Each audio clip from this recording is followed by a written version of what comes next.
And of course, we have to discuss Evil Geniuses sat in 10th place. They haven't won a single map. It's rough. What did they even do? Let's be real.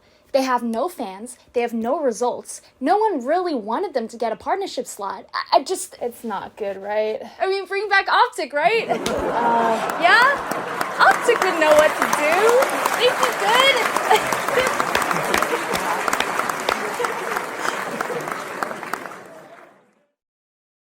Remember when that was you? Remember when you thought Evil Geniuses sucked and didn't deserve a slot? Remember when we were all stupid?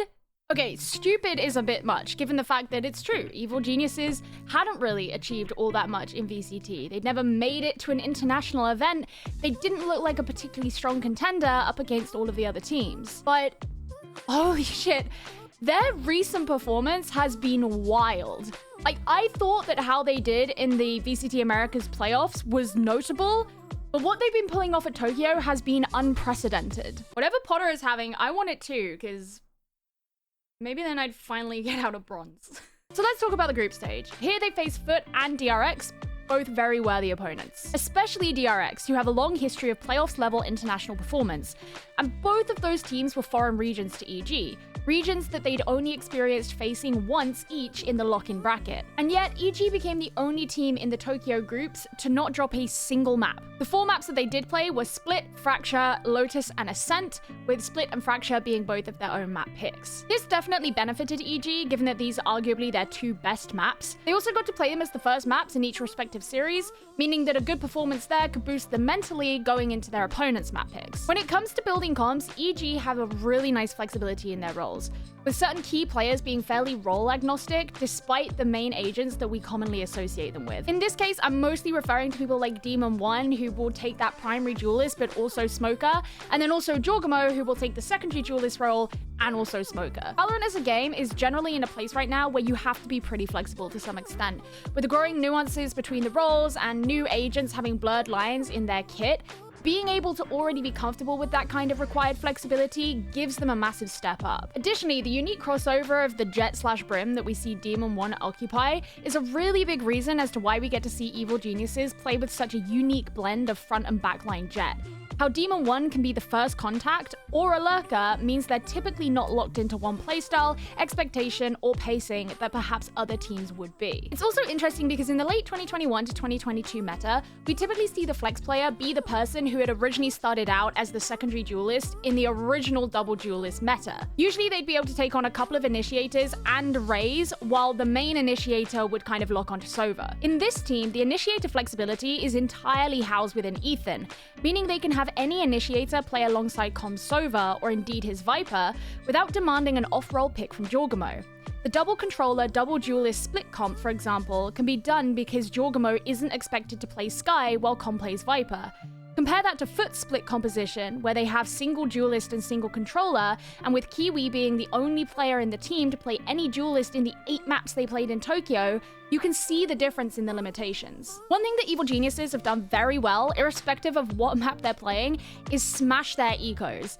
In fact, out of the 12 halves that they've played in Tokyo so far, 7 of them they've been able to convert their bonus. Literally over half of the halves they play, they take the first 3 rounds. Which is illegal, by the way. In their economically disadvantaged rounds, whether an eco or a bonus, they're extremely good at holding space that has been left open and using it later on to perform a pinch. This is one of those examples where we can see the hybridization of Demon1's roles, given that it's typically not the Jett you would expect to be lurking, and yet he does it just as he may do as if he were playing Brim on Fracture. Having good ecos and bonuses is great for early momentum, both mental and economic, and being able to convert those bonuses may give you a couple of extra rounds advantage, but it's not necessarily enough to win a half. Every other ingredient in EG's stratbook is what matters. And this is where the true wonder of EG comes in. We're just getting that pot of magic sprinkled on everything. EG just have this wonderful combination of being unbreakably coordinated and also being stunningly creative. And that's really dangerous when you're an opponent, because you know that their coordination isn't contingent on some set play. They are very unlikely to be frenzied out of phase with each other, even when they're forced to adapt on the fly. And I'll be honest, I don't really know how you teach that. I watch this team, I really appreciate the fact that they can do it, but I'm looking at them and I'm like, how did you get there? I don't know if you just have to be lucky with the 5 people that you have playing together. I don't know if Potter just has some genius way of like instilling these thought processes in these players, because God knows you cannot pre-plan for every single thing that EG have done right. There's simple examples of the ebb and flow between 2 players, as well as more holistic examples where multiple players across a large portion of the map can influence the behavior of the enemy team. In a lot of cases, it's targeted specifically at certain players and the space they control, and has worked really well against enemy duelists, or whoever is expected to be the tip of the spear. For example, against Foxy9 on DRX, but also was used a lot against Aspas on Loud, although we'll get to that later.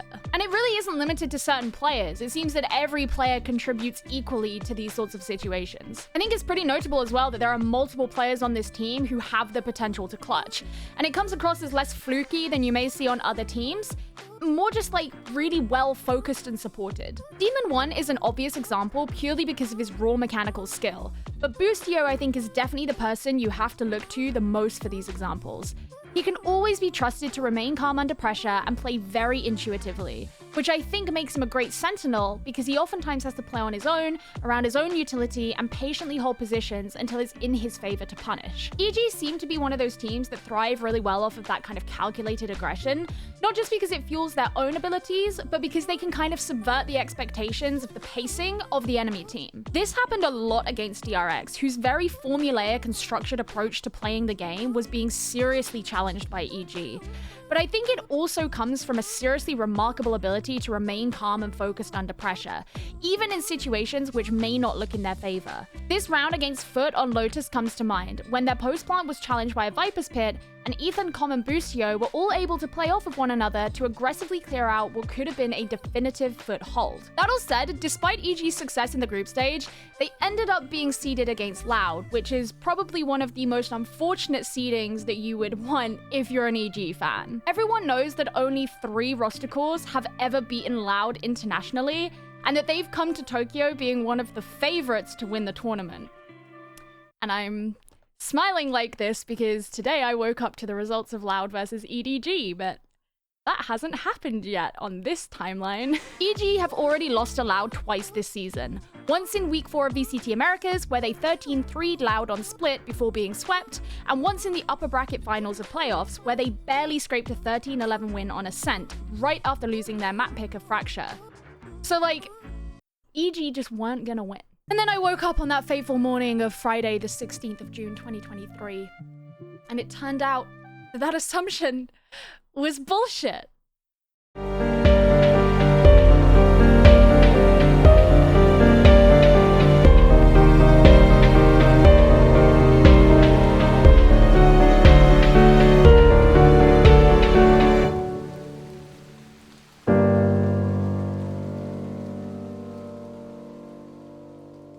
So both of these teams focus really hard on their own strengths rather than the other's weaknesses. They both got arguably their best maps, they both banned out maps they didn't like, they were a lot less focused on what they thought the other team would or wouldn't want. Basically, they both knew that they would do better to just focus on their own game and actually play to what they do well. It was the same story for their compositions too, on both maps, sticking to what they know, what they like, basically entirely setting themselves up for greatness. Except Loud really struggled to find greatness in this series, and that was a very strange thing to watch. I guess let's start with what I alluded to earlier, and that is that EG did a great job of shutting down Aspas. And even though the entire team is heralded for their capabilities, Aspas is constantly talked about as that guy, one of the best players in the world, maybe the best Jet in the world. He is shit hot and immortal against anybody he plays against.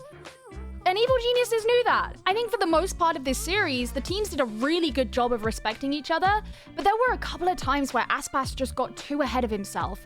EG have proven themselves to be really good at isolating and targeting players, especially first contact players, and that really benefited them.